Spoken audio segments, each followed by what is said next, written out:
अगर वज़ीर-ए-आज़म इमरान खान की जमात तहरीक इंसाफ पर गैर कानूनी ज़राए से गैर मुल्की फंडिंग लेने का इल्ज़ाम साबित हो जाए तो ये पाकिस्तान की दूसरी सियासी जमात होगी जिस पर पाबंदी आयद कर दी जाएगी। इससे पहले नेशनल अवामी पार्टी पर गैर कानूनी ज़राए से गैर मुल्की फंडिंग हासिल करके पाकिस्तान को तोड़ने की साजिश में शरीक होने का इल्ज़ाम साबित होने के बाद पाबंदी आयद कर दी गई थी। ताहम सीनियर तज्ज़ियाकार सुहेल वड़ाइच का कहना है कि अगर इलेक्शन कमीशन में तहरीक इंसाफ पर ममनुआ ज़राए से फंड्स हासिल करने के इल्ज़ाम साबित हो गए तो इसके मुल्की सियासत पर बुरे असरात मुरत्तब होंगे। उनका कहना था कि अगर तहरीक इंसाफ पर पाबंदी लग गई तो मुल्क में अफरा तफरी फैलने का इम्कान मुस्तरद नहीं किया जा सकता। ख्याल रहे कि तहरीक इंसाफ के खिलाफ फॉरेन फंडिंग केस पिछले 6 बरस से ज़ेर इल्तवा है और जिस स्क्रूटनी कमेटी को PTI के अकाउंट्स की तहकीकात के लिए इलेक्शन कमीशन ने 1 महीने का वक्त दिया था वो 1.5 बरस गुजरने के बावजूद भी अपना काम मुकम्मल नहीं कर पाई। चुनाचे अपोजिशन जमातों ने इलेक्शन कमीशन पर इस केस का फैसला करने के लिए दबाव बढ़ा दिया है। याद रहे कि पाकिस्तान में सियासी जमातों पर मुख्तलिफ अदवार में इस तरह के इल्ज़ामात आयद किए जाते रहे हैं कि उन्हें दुश्मन मुल्क माली मुआवनत फराहम कर रहा है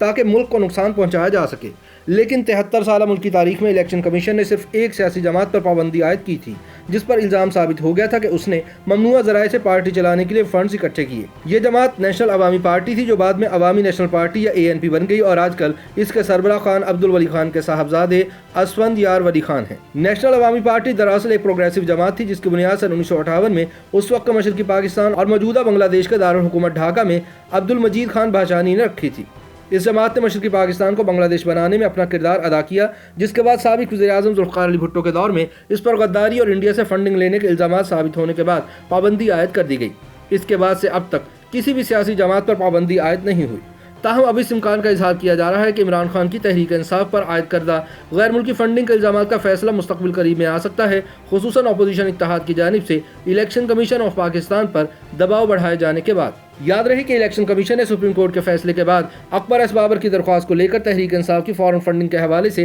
तहकीकात के लिए मार्च सन 2018 में इलेक्शन कमीशन के डायरेक्टर जनरल लॉ की सरबराही में 3 रुकनी स्क्रूटनी कमेटी तश्कील दी थी। यहाँ ये बात काबिल जिक्र है कि अब ये मामला सिर्फ तहरीक इंसाफ तक ही महदूद नहीं बल्कि हुक्मरान जमात ने हिज़्ब मुखालिफ की जमातों, पीपल्स पार्टी और मुस्लिम लीग नून के असासों की छानबीन के लिए भी इलेक्शन कमीशन को दरख्वास्तें दे दी हैं और अब ये स्क्रूटनी कमेटी इन जमातों को भी बैरून मुल्क में मुकीम पाकिस्तानियों से मिलने वाली इमदाद की छानबीन कर रही है। ताहम अब तक की कार्रवाई से यूँ लगता है कि जैसे तहरीक इंसाफ वालों ने सिर्फ जवाबी कार्रवाई के तौर पर अपोजिशन की दोनों जमातों के खिलाफ फॉरेन फंडिंग के इल्ज़ामात आयद कर दिए थे, क्योंकि बार बार के मुतालबे के बावजूद अभी तक PTI की जानिब से पीपल्स पार्टी और नवाज लीग के खिलाफ किसी किस्म का कोई दस्तावेजी सबूत पेश नहीं किया जा सका। याद रहे कि इलेक्शन कमीशन ने स्क्रूटनी कमेटी इसलिए कायम की थी कि वह तहरीक इंसाफ के अकाउंट्स में मुबैना तौर पर आने वाली फॉरेन फंडिंग की स्क्रूटनी कर सके। इस स्क्रूटनी कमेटी को अपना काम मुकम्मल करने के लिए 1 माह का वक्त दिया गया, लेकिन जब मुकर्रर वक्त में काम पूरा न हुआ तो स्क्रूटनी कमेटी को मजीद 2 महीने दे दिए गए। यूं केस को लटकाने के लिए स्क्रूटनी कमेटी को बार बार टाइम दिया जाता रहा और अब इसे तहकीकात करते हुए 1.5 साल से ज्यादा का अरसा गुजर गया,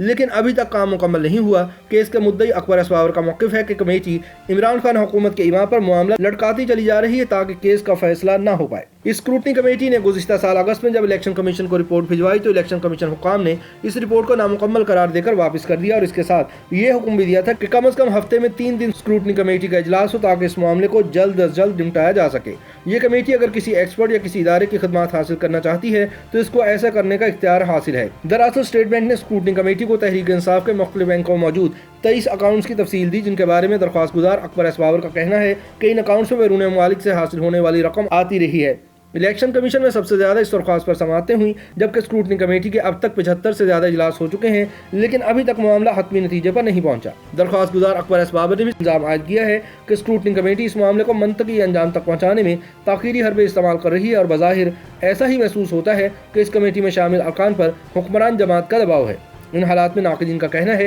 कि जिस तरीके से स्क्रूटनी कमेटी काम कर रही है इससे नहीं लगता कि कमेटी अपना काम जल्द मुकम्मल करेगी, क्योंकि असल दस्तावेज़ात के हवाले से जिन ममालिक से मुबैना तौर पर ममनुआ फंड्स हासिल किए गए वहाँ के महकमों की तस्दीक होना ज़रूरी है। तरीक़ाकार के मुताबिक स्क्रूटनी कमेटी तहकीकात मुकम्मल करने के बाद अपनी सिफारिशात इलेक्शन कमीशन को भिजवाएगी और चीफ इलेक्शन कमिश्नर की सरबराही में कमीशन के 5 अरकान इस मामले पर फ्रीकैन का मौक़िफ़ सुनेंगे और इसके लिए भी एक वक्त दरकार होगा। इलेक्शन कमीशन इस मामले पर अपना फैसला सुनाने के बाद रेफरेंस वफाकी हुकूमत को भेजेगी। ताहम मुबस्सिरीन सवाल करते हैं कि अगर फैसला हुक्मरान जमात के खिलाफ आया तो फिर वो कैसे अपने ही खिलाफ रेफरेंस बनाकर सुप्रीम कोर्ट को भेजेगी। ये एक ऐसा सवाल है जिसका जवाब फिलहाल शायद किसी के पास नहीं।